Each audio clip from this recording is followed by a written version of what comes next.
You believe that to command a room, you must fill it. You treat speech as your primary currency, yet you find its value depreciating the more you spend. True presence is not found in the noise of assertion, but in the deliberate management of the void.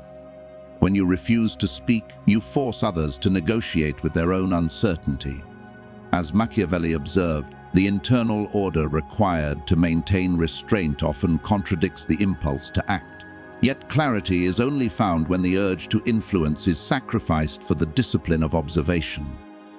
By the end of this analysis, you will understand why the most powerful person in any room is rarely the one leading the conversation, but the one whose eventual word carries the weight of every sentence they chose not to say. We often mistake the absence of noise for a lack of participation. This is a fundamental error in perception. We operate under a cognitive bias that equates activity with value, leading us to believe that if we are not speaking, we are not contributing. This creates a reflexive compulsion to fill every gap in a conversation. It is a behavioral leak. When you feel the internal itch to resolve a brief silence, you are not acting out of strength, you are responding to an unresolved tension within yourself. This is an indicator of low decision latency. You are prioritizing the immediate relief of social comfort over the long-term utility of observation. Most people are governed by the room's rhythm. By succumbing to the impulse to speak, you signal that your internal state is reactive. True self-governance begins with recognizing this shortcut for what it is, a defensive habit. Real contribution requires the discipline to remain unmoving while others rush to conclude. Clarity requires space. In every interaction, there exists an invisible ledger of disclosure. Most individuals operate with a heavy bias toward transparency, inadvertently narrating their internal hesitations and cognitive biases as they speak. They provide a roadmap of their current mental state, often without realizing they are doing so. When you opt for a disciplined stillness, you create an information asymmetry. Your internal landscape remains private, not out of a desire to hide, but as a byproduct of rigorous self-regulation. This lack of data creates a specific type of psychological gravity. Nature abhors a vacuum. When your thoughts are not broadcast, the surrounding environment begins to struggle with the lack of feedback. In the absence of your verbal confirmation, others will instinctively attempt to bridge the gap using their own psychological framework. They begin to project their specific needs, anxieties, and expectations onto your composure. This is an involuntary human response to the unknown.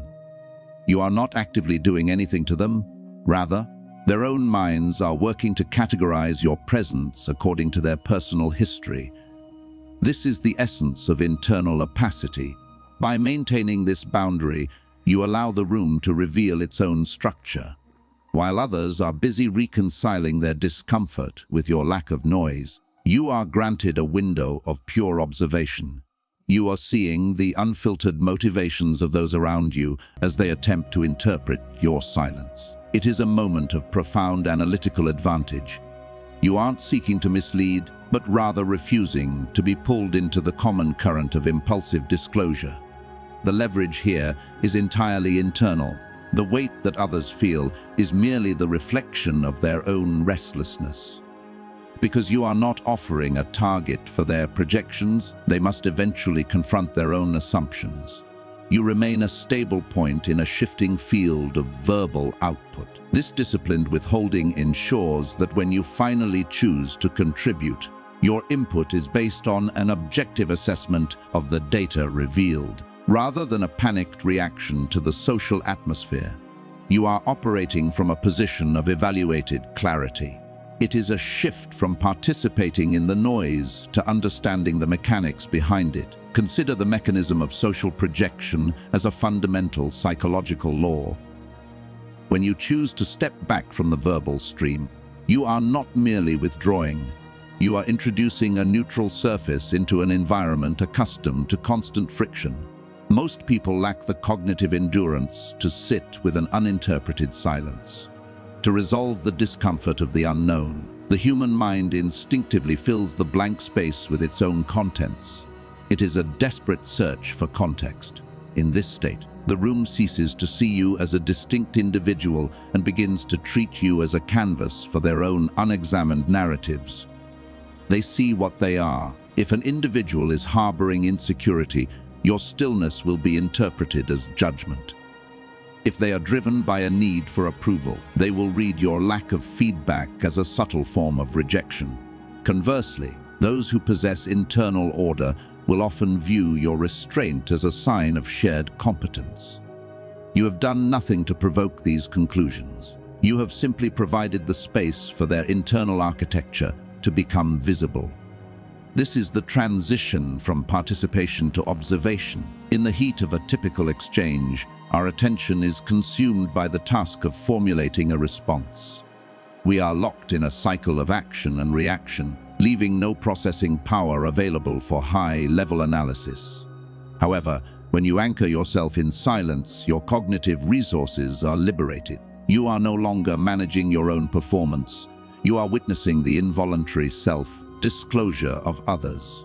Every attempt they make to explain away your quietude is a data point. Every nervous clarification they offer is a map of their personal boundaries and anxieties. The mirror effect is absolute. By refusing to provide a verbal anchor, you force the social structure to expose its own dependencies. You begin to notice the invisible lines of tension that govern the group, who seeks validation, who fears being ignored, and who relies on noise to maintain a sense of safety. This insight is not something you take. It is something you are granted by the simple act of staying cantered.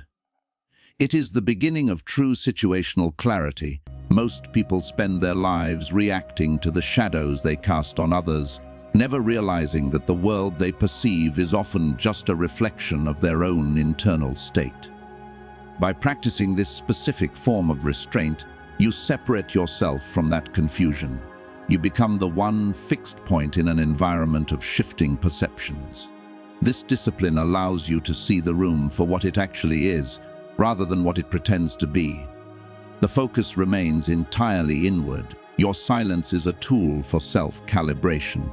It ensures that your eventual judgment is not based on the surface-level noise of the conversation, but on the deeper truths revealed during the period of projection. You are waiting for the dust of performance to settle so that you can act with precision. This is where strategic patience matures into wisdom. Communication is subject to the same laws of scarcity that govern any other finite resource. When every passing thought is granted vocalization, the psychological value of your input begins to erode. This is an issue of cognitive economy. If your speech is constant, the brain of the listener begins to treat your voice as a background variable rather than a significant event. It is a process of habituation. The mind naturally filters out stimuli that are predictable and abundant. Meaning is diluted by volume. When you internalize the discipline of selective speech, you are performing a radical act of self-prioritization. You are moving from a state of verbal inflation to one of curated precision. This transition changes the fundamental nature of how your presence is processed. By choosing to withhold the non-essential, you signal to your own psyche, and subsequently to the room, that your words are the result of a rigorous internal vetting process. The brain assigns a higher hierarchical status to infrequent data. This is not a social trick, it is a neurological reality. When a person speaks rarely, their input triggers a heightened state of attention in the listener. The scarcity of the signal forces the recipient's cognitive faculty to work harder to pass the information provided. In this environment, your contributions are no longer seen as disposable commodities. They are perceived as assets. They are understood to be the final output of a significant amount of internal labor and judgment. The focus shifts from quantity to caliber. Most individuals use speech as a way to process their own confusion in real time. They externalize their rough drafts. By contrast, the disciplined individual handles the drafting process internally. You allow the impulse to speak to arise, you observe it, and in many cases, you allow it to dissolve without ever granting it air. This ensures that when you finally do choose to contribute, you are presenting a finished product. You are providing a refined conclusion rather than a messy work in progress. This is where the hierarchy of thought is established. By valuing your own silence, you teach the environment to value your voice. You create a psychological expectation that whatever follows your stillness will be of high utility. This is a form of long-term self-governance that protects your intellectual capital. You are no longer competing for attention in a saturated market of noise. Instead, you are operating on a different plane of engagement, one where every word carries the cumulative weight of all the thoughts you had the discipline to keep to yourself. The impact is found in the restraint. True maturity is measured by the distance you can maintain between an external stimulus and your own response. For most, this gap is non-existent. When a provocative comment is made or an ego-driven challenge arises, the nervous system bypasses the higher brain and triggers an immediate verbal defense. This is not communication, it is a reflex. To practice the Stoic filter is to consciously expand this temporal space, transforming an impulsive reaction into a deliberate choice. The gap is where your freedom lies. By choosing not to respond instantly, you are performing an act of internal governance. You are allowing the initial surge of neurochemical volatility, the heat of frustration or the sting of pride, to move through you without granting it control over your vocal cords. This delay acts as a psychological centrifuge, separating raw emotion from objective reality. In this period of self-imposed quiet, you aren't ignoring the world. You are vetting your own thoughts. You are asking whether a potential statement serves your long-term direction or merely provides a fleeting moment of emotional satisfaction. Ego defensiveness is a high-energy, low-yield state. It consumes immense cognitive resources while producing almost no lasting value. When you lengthen your decision latency, you effectively starve the defensiveness of its fuel. You give the prefrontal cortex time to reassert its influence over the limbic system. This internal regulation ensures that your presence is characterized by stability rather than volatility. You become a person who is difficult to knock off balance because you are no longer a slave to the immediate. This is not about withholding, it is about filtering. Consider the clarity available to the mind that refuses to be rushed. While others are entangled in the friction of the moment, your silence provides you with a vantage point above the fray. You are able to evaluate the situation through the lens of long-term objectives. You are looking past the current exchange and toward the ultimate trajectory of your personal path. Every second of silence is a second spent in alignment with your higher judgment. The impulse to defend is a distraction. When you finally do choose to contribute, your words carry a different resonance. They are no longer stained by the frantic energy of a perceived threat. Instead, they emerge with the weight of considered intent. This discipline of the filter transforms your entire approach to social interaction from a series of skirmishes into a cohesive strategy of self-mastery. You are no longer managing the room. You are managing the only thing truly within your jurisdiction, your own internal order. This is where true autonomy is forged.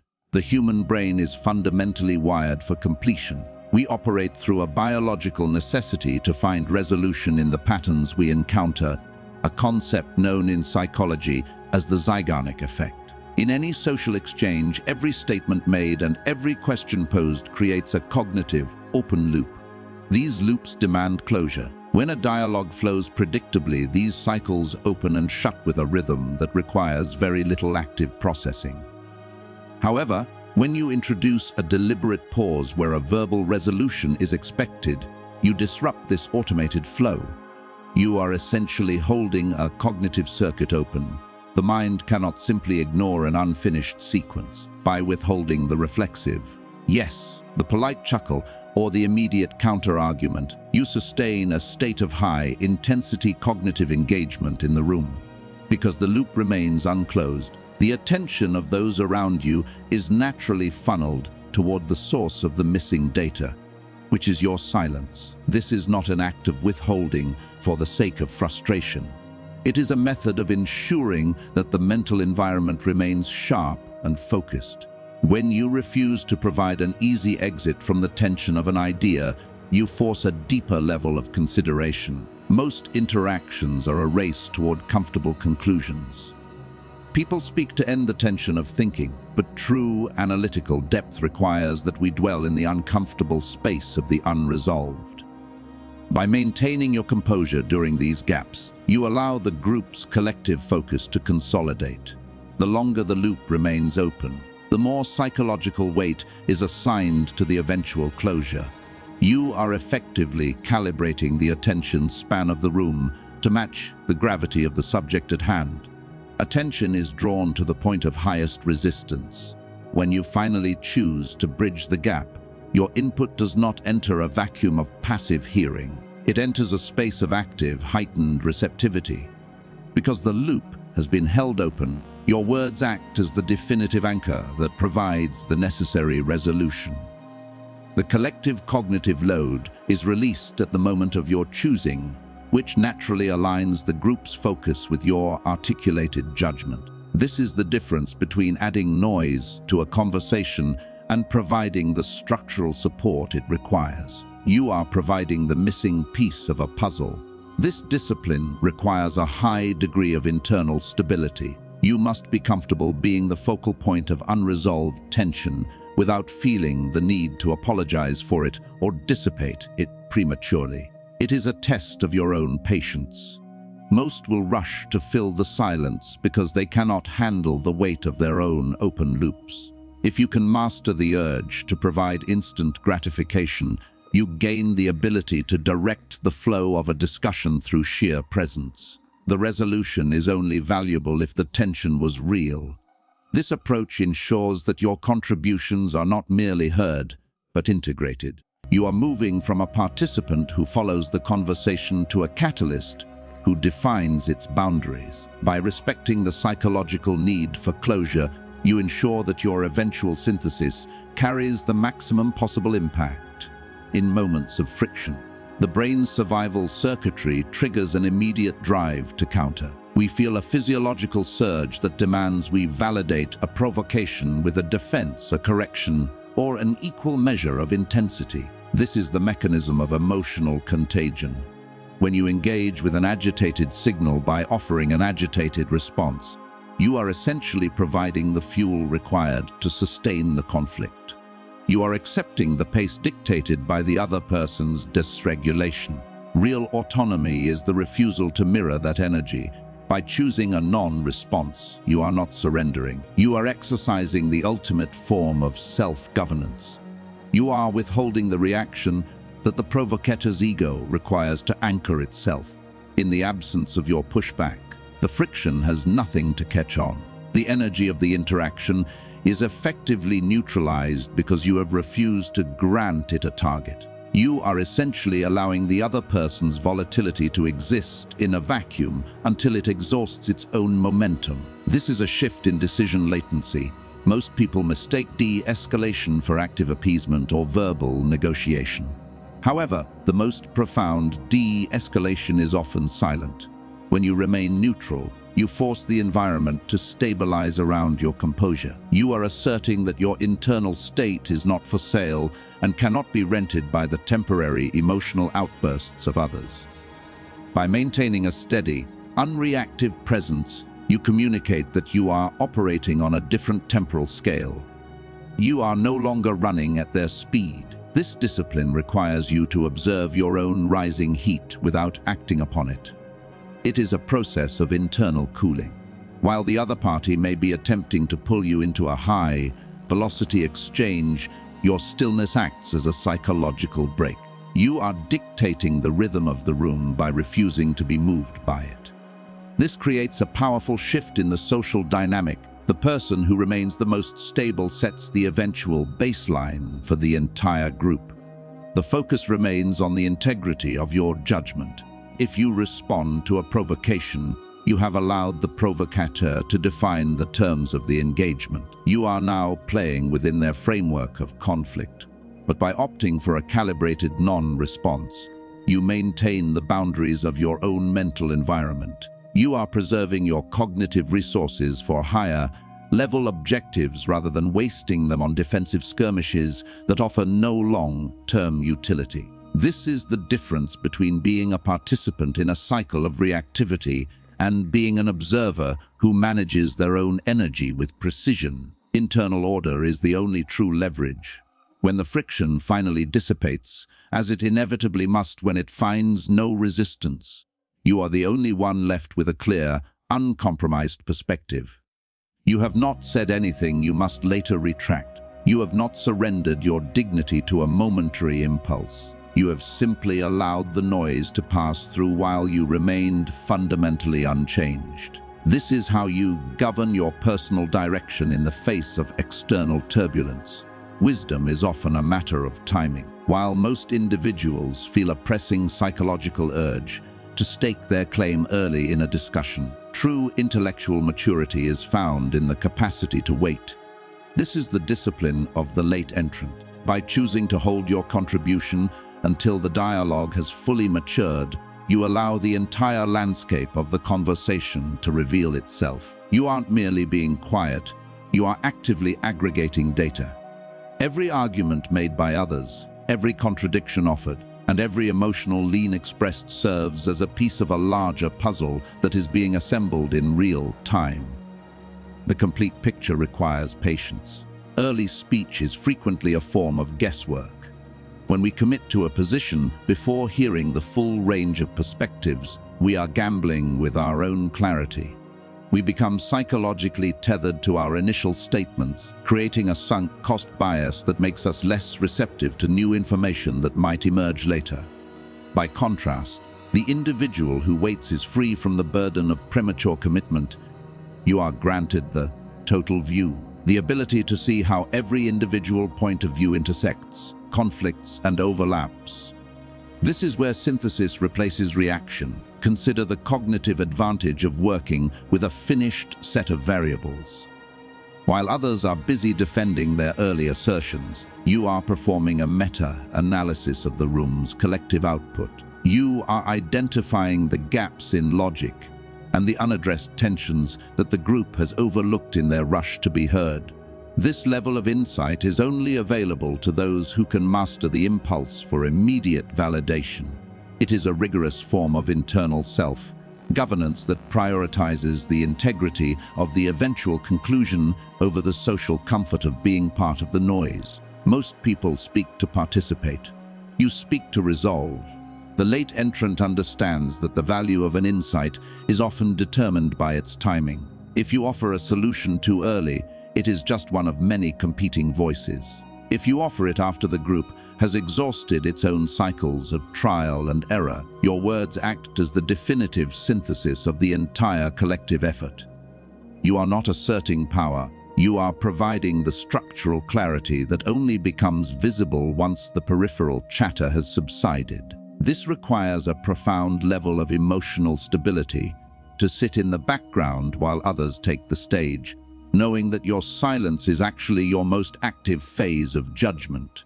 The data set must be complete before the verdict is reached. This approach transforms your presence from a participant into a clarifying force. Because you have taken the time to process every variable, your eventual input carries a resonance that reactive speech can never achieve. You aren't guessing at the truth. You are articulating it based on the totality of the evidence provided. This is the real shift in personal direction. It is the realization that being the loudest or the first is a secondary concern compared to being the most accurate. Clarity is the reward for restraint. In this state of high-level observation, you begin to notice the invisible architecture of the social structure. You see the motivations that drive the early talkers and the insecurities that fuel the constant interruptions. By holding back, you stay outside the fray, maintaining a mental environment that is clean, objective, and undistorted by the need for attention. You are essentially waiting for the room to finish describing itself to you. Once that description is complete, your judgment is no longer an opinion. It is a reflection of the reality that everyone else was too busy talking to notice. Wait for the dust to settle. This is the ultimate expression of intellectual self-mastery. It is the understanding that your voice is a finite resource, best utilized when it can serve as the final, most comprehensive point of reference. By internalizing this discipline, you ensure that your contributions are not just heard, but are foundational to the outcome of any endeavor.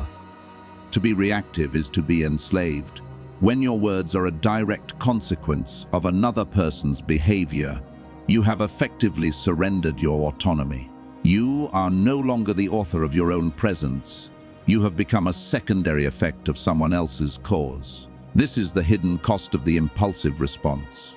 Every time you feel forced to clarify, defend, or counter-attack, you are acknowledging that the external environment has more power over your tongue than your own will does. You are a servant to the atmosphere of the room. Real freedom is found in the ability to remain unmoved. A sophisticated reading of Machiavellian thought suggests that power is not an act of aggression, but a manifestation of internal order. It is the capacity to maintain a singular personal direction regardless of the surrounding turbulence.